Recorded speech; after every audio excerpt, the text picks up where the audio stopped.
very much. Tafadhali tunaweza keti chini. Thank you very much. Asanteni sana. Mheshimiwa Prime Cabinet Secretary, waheshimiwa mawaziri, makatibu, katibu mkuu wa KOTU Daktari Francis Atwoli, and the entire labor movement leadership. Ndugu na dada wafanyikazi wenzangu wa taifa la Kenya, hamjambo. Hamjambo tena. Wafanyikazi hoye. Wakenya hoye. Mimi nafurahi sana kuungana na nyinyi katika sherehe hii ya muhimu ya kuadhimisha siku ya wafanyikazi katika taifa letu la Kenya. Pia kuadhimisha miaka 60 ya KOTU katika taifa letu la Kenya. Na kama mfanyikazi, naungana na wafanyikazi wenzangu. Kuna wale wafanyikazi wako permanent and pensionable. Alafu kuna wafanyikazi wengine kama sisi ambao tuko kandarasi ya miaka. Wengine wako na kandarasi ya miaka 3, wengine miaka 5 na tofauti zingine. Lakini sote sisi ni wafanyikazi wa taifa letu la Kenya. Na itachukua sote tukiungana, tukishirikiana, kwa sababu kuvua ni kazi, kufundisha ni kazi, kutibu ni kazi, kulinda walinzi wale kutoka yule guard mpaka CDF wa jeshi, wote ni wafanyikazi. Pale sokoni kazi inaendelea, kule viwandani ni kazi inaendelea na wafanyikazi, kule mashambani vile vile ni kazi inaendelea na wafanyikazi. Sisi zote tukiunganika, tukifanya kazi kwa pamoja, ndio Kenya itapiga hatua ya kwenda mbele. Mimi leo napenda sana, huyu Atwoli alisema ataongea kwa kifupi. Akaongea kwa kifupi kweli. But wacha nisome taarifa nilio nayo, alafu nitasema mambo machache. I am honored, ladies and gentlemen, to join you today as we mark 60 years of tireless advocacy, solidarity and progress in protecting the rights and welfare of Kenyan workers. International Labour Day grants a timely reminder of our constitutional and moral duty to uphold the dignity of labor without discriminating by age, gender, race, ethnicity, or ability, and to continually confront the evolving challenges facing our workforce. Self-reliance in production is the key to economic growth and resonates deeply with our collective national ambition.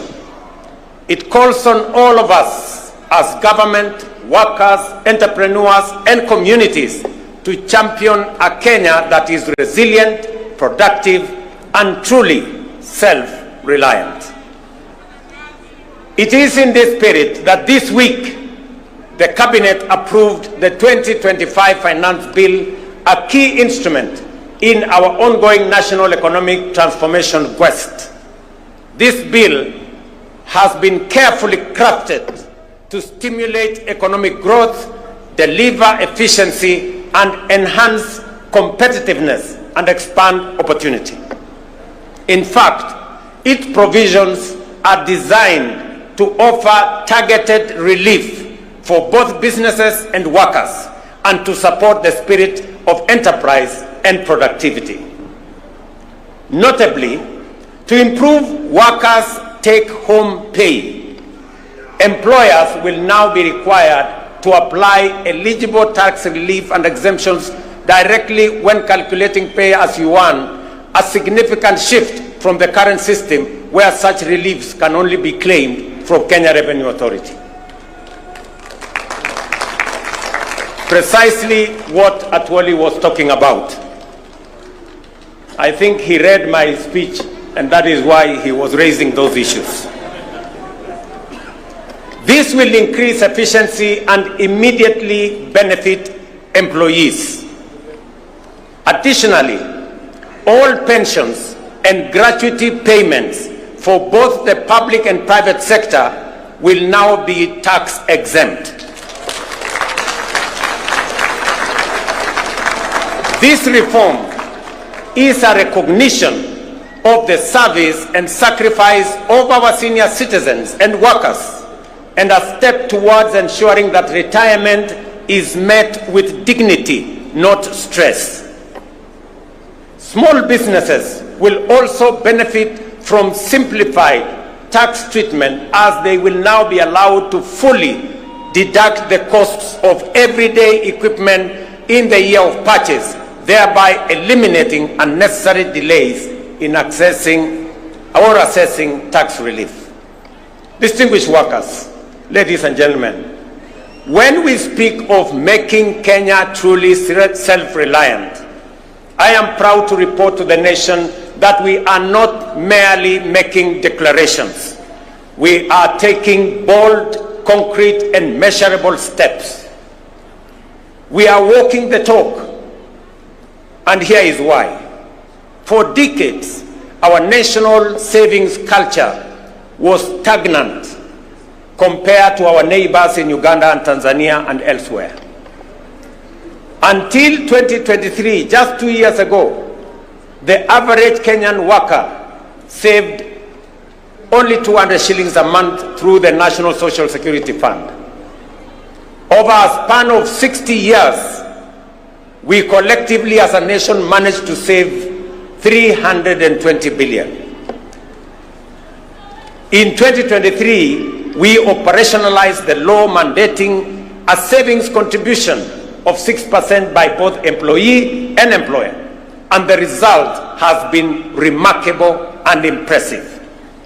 In just 2 years, we have mobilized 280 billion in national savings, nearly equal to what we saved over 6 decades. By end of this year, we will have doubled that 60-year figure, and by 2027, we project to have raised close to $1 trillion in domestic savings. Kenya's savings to GDP ratio currently stands at between 10 and 12%, depending on the calculation you apply. My intention is to raise GDP or savings as a percentage of GDP to 25% in the medium term.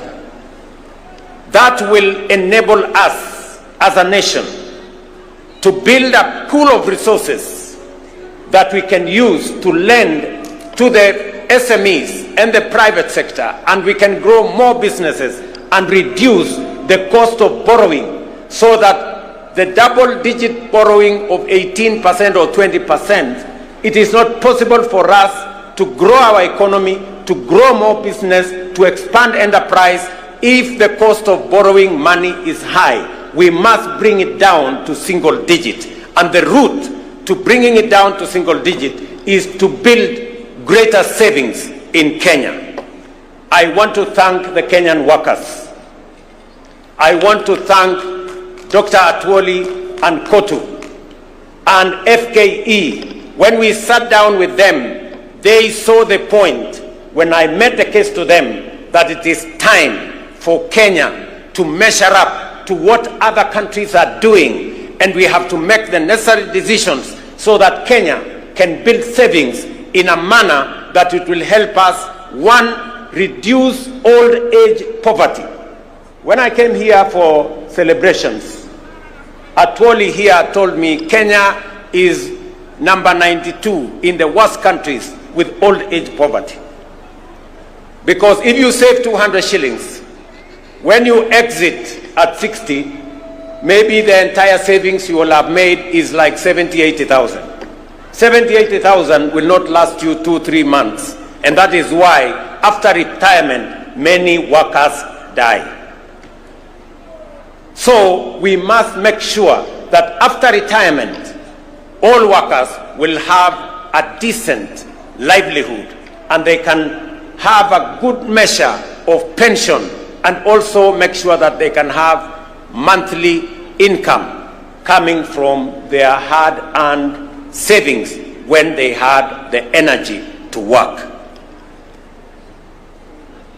The blueprint of our inclusive plan in the bottom-up economic transformation agenda is anchored on 5 key pillars: agriculture, micro and small enterprises, universal health care, affordable housing, and the digital and creative economy.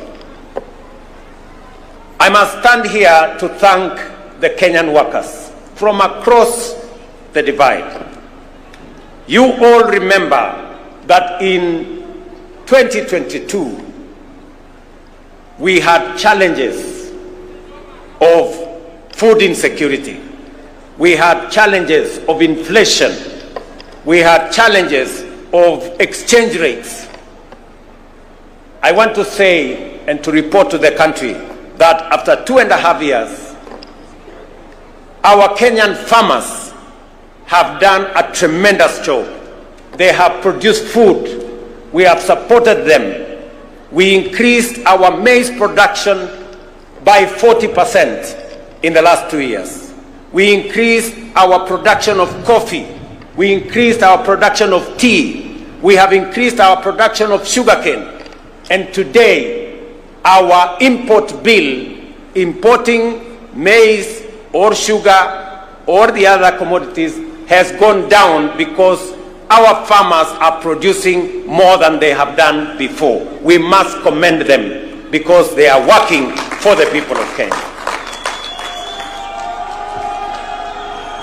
I must also say that because of the interventions that we have made, inflation has come down from 9.6% to 3.5% this year.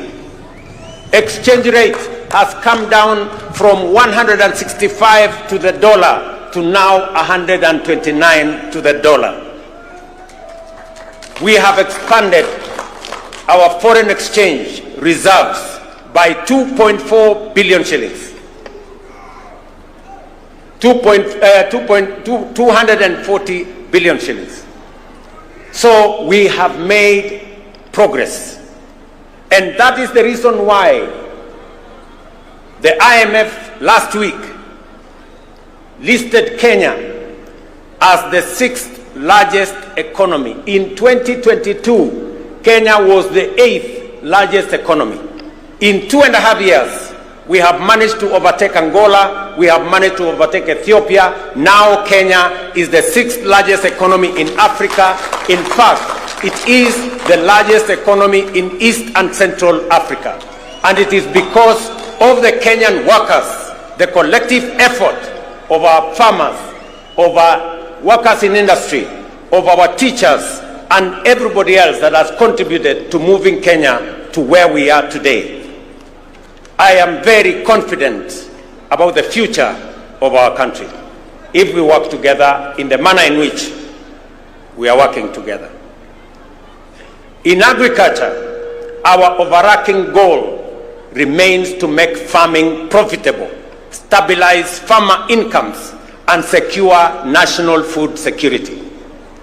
The reduction of fertilizer prices has led to 40% surge in maize production, boosted farmer earnings, reforms in the coffee sector, including the elimination of inefficiencies and corruption, and the streamlining of the Nairobi Stock Exchange have raised farmer prices from 50 shillings to a kilo to between 100 and 150 shillings to a kilo now.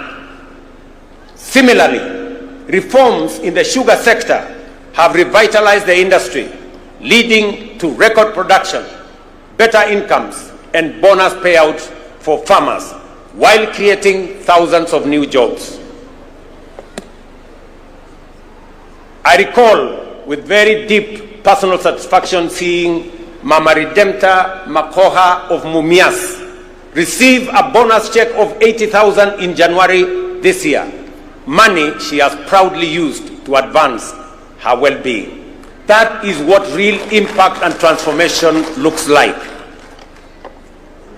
And let me assure the Kenyan workers and the representative of the Kenyan workers, we've just completed the leasing of the 5 sugar factories owned by the government of Kenya. They will now be commercially run by private sector players who have the acumen, the resources, the know-how on how to run business. And I want to assure you that no worker is going to lose their job. In fact, with the increased efficiencies, with better performance of these factories, we are scheduled to hire more workers so that we can drive our sugar industry. Our affordable housing program is another flagship initiative delivering real impact. By end of April, it had created 250,000 jobs spanning architecture, engineering, urban planning, masonry, carpentry, plumbing, electrical work, while reinvigorating local economies. I proudly saw workers from affordable housing in this meeting, and I want to commend them for the transformation they are carrying out in the Republic of Kenya, not just in Nairobi, but everywhere else.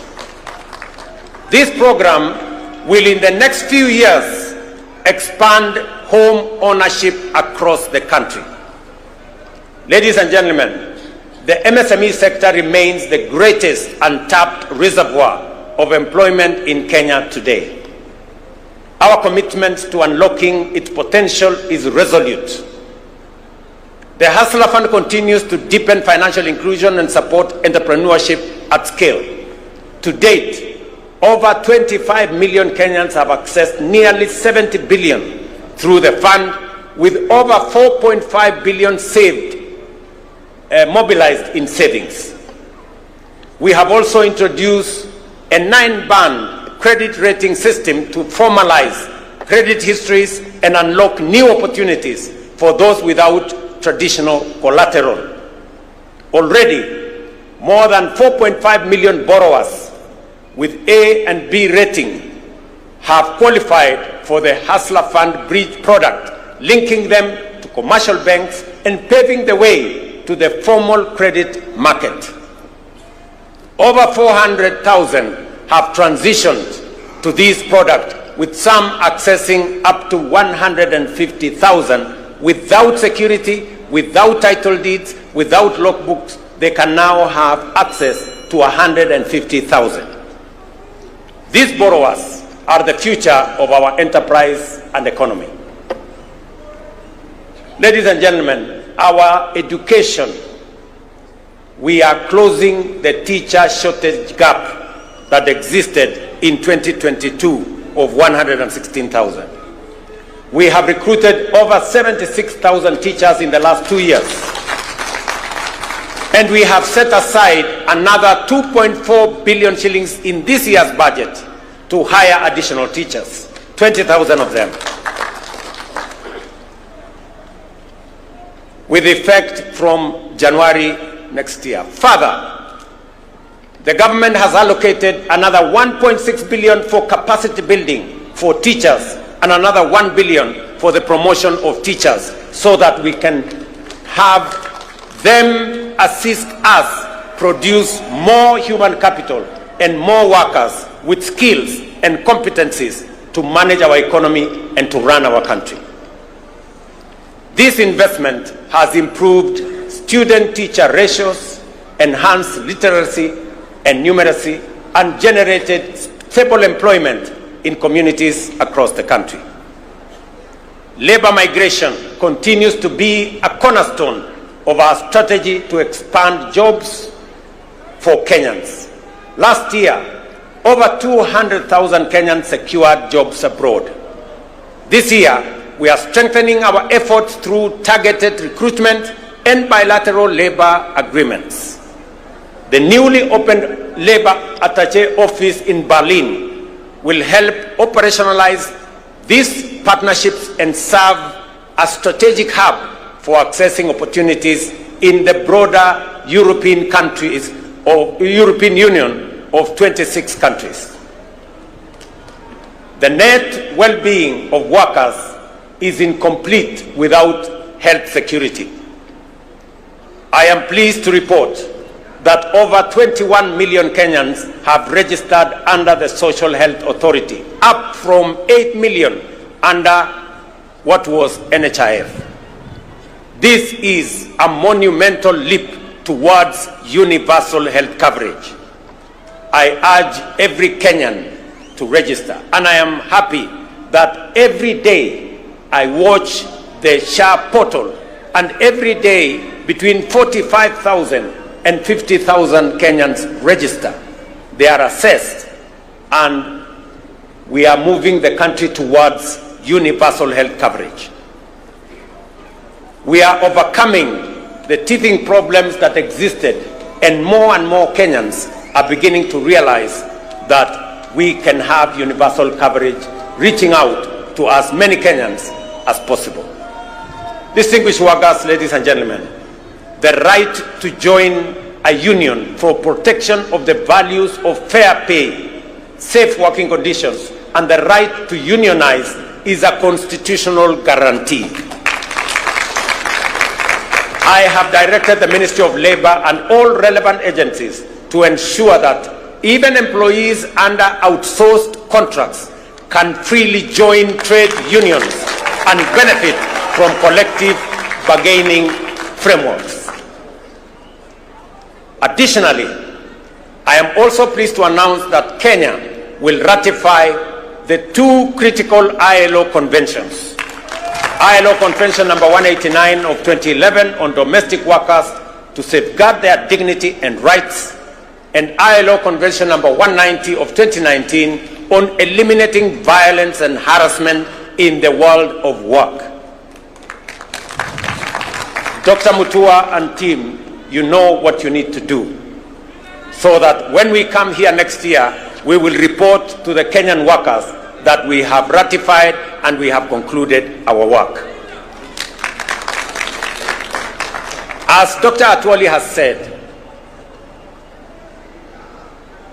when we agreed to enhance pay by 6% last year, there ensued a debate, and some of the employers have not implemented the 6% we agreed on last year.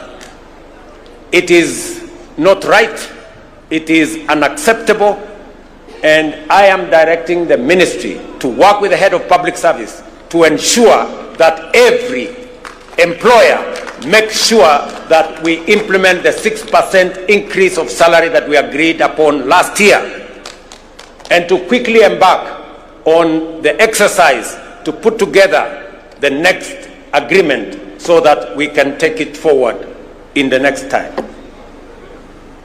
To all of you as the Kenyan workers, I agree with Dr. Atwoli that the city of Nairobi is the face of Kenya, and we must live in the city that has dignity. And I have joined hands with the county government of Nairobi to make sure that we complete all the link roads to make sure that the city of Nairobi has motorable walkways and decent roads in different estates, especially in the informal settlements. We have also agreed with the city of Nairobi on how we are going to clean this city. As I talk to you, we have 20,000 young people under the Climate Works arrangement, because I made a commitment that we are going to clean Nairobi River, and make sure that we develop additional social housing for the people of Nairobi to give dignity to the city of Nairobi. I went around the city of Nairobi 2 months ago, and we also agreed that the children of Nairobi, who today don't have as much school facilities and infrastructure as other counties, will benefit from additional government support, so that all the children in the city of Nairobi, especially those who live in informal settlements and attend informal schools, are graduated to public schools where they can get proper education paid for by the government of Kenya. I want to thank the members of Nairobi, the members of parliament from Nairobi County, and some of them are here, for the partnership that we have worked on to make sure that both the children of Nairobi go to school and the city of Nairobi benefits from the Climate Works program that will employ more young people. And we are going to be transitioning to another 40,000, to another 20,000 to make it 40,000 shortly as we graduate into the budget next month. So wale wote ambao wanashiriki katika kazi hiyo ya Climate Works, wale wanashiriki, na mimi naona nafikiri wengine wao wako hapa, wale wanafanya kazi katika affordable housing, mimi nataka niwaeleze ya kwamba hii nchi yetu itajengwa na sisi kama wafanyikazi wa taifa letu la Kenya. Affordable housing itatupatia ajira, pia itatupatia mahali pazuri pa kuishi, kuondoa wananchi wengi wanaoishi katika vitongoji duni. Na mimi nataka niseme ya kwamba vile mmeuliza, mmoja wenu wameuliza ya kwamba mnataka kutumia payslip katika kuaccess mambo ya affordable housing. Hiyo ni maneno mzuri sana. As long as we are discussing how we are going to occupy the houses, whether by deposit, wale wako na deposit, yule ambaye una deposit peleka payslip, tutapangana na wewe tujue vile utapata nyumba uishi mahali pazuri. So tushirikiane namna hiyo, tufanye kazi hiyo kwa pamoja, na mimi nataka niwaeleze ya kwamba Kenya itabadilika. Nilikubaliana na watu wa China. Wakati nilienda China, pengine watu wengi walikuwa wanafikiri tumeenda kukopa madeni zaidi. Hapana. Tulikubaliana ya kwamba tutajenga barabara kutoka Rironi kwenda Nakuru, baadaye mpaka Malaba. Lakini sio kwa madeni. Hapana. Tutajenga barabara hiyo kutumia investment. Vile tumejenga expressway kutoka airport mpaka mjini Nairobi, hatujatumia pesa ya serikali, na hiyo pia tutafanya hivyo. Hata hiyo reli tutatoa Naivasha tupeleke mpaka border yetu na Uganda, vile vile itakuwa kupitia kwa barabara ya investment, sio kwa madeni. Kwa sababu nimesema ya kwamba lazima tupunguze madeni, kwa sababu inaweza kuharibu nchi yetu, na tutumie mbinu mbadala, a different approach, a much more innovative approach to carry out development in our country, and it is doable and it is possible. Kwa hivyo tushirikiane katika njia hiyo, na mimi nataka niwaulize Wakenya wote tuungane, tushirikiane, tufanye kazi kwa pamoja.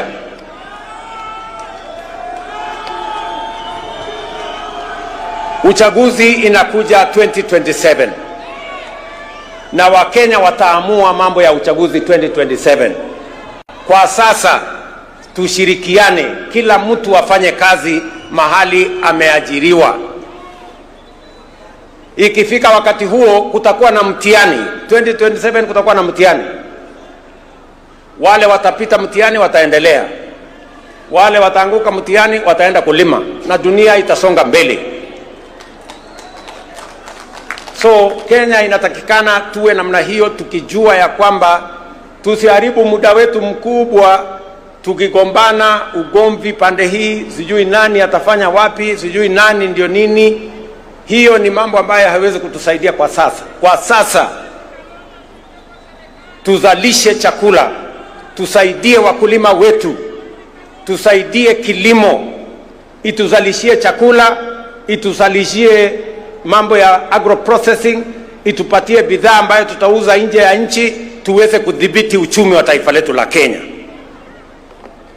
Tujenge affordable housing, wa Kenya watoke katika slums. Tuhakikishe kwamba kuna bima ya afya ambayo haibagui nani yako na kazi, nani hana kazi. Tuhakikishe ya kwamba tuko na amani katika taifa letu la Kenya, ili uchumi ikue na sisi wote tujivunie kuwa wa Kenya. Sisi ni nchi ya demokrasia. Umesikia vile Atwoli amesema wako na demokrasia kule Kotu na kuko na demokrasia everywhere. We want to build a strong, democratic, united, prosperous nation that all of us can live in and be proud of. And it's not going to happen. We are going to make it happen.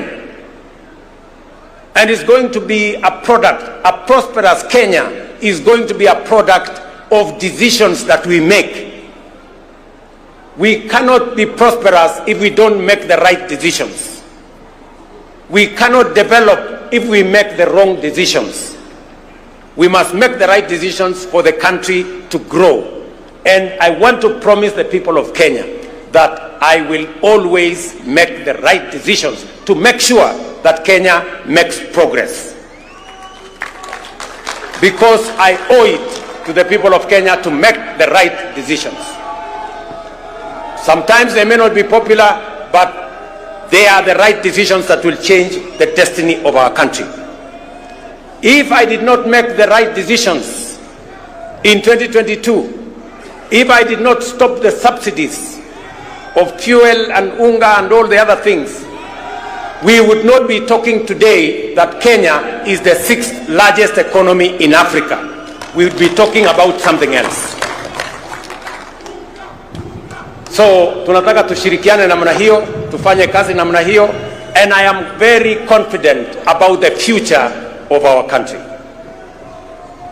Kenyans, we have the best country that we can have. We should be proud to be Kenyans. And we must do whatever it takes to make this country great. We must avoid convenient decisions that only helps us to mark time on the same spot. We must make the decisions that will make Kenya progress and move forward. And I want to assure you that as long as I'm president, I will make the right decisions that will make this country move forward, because I believe in the prosperity of our nation. I want to thank all of you for joining us today in this wonderful celebration of 60 years of Kotu, and to commit to you that we are going to work together as partners in building our nation. I want to say thank you very much. God bless you and happy Labor Day. Asanteni sana.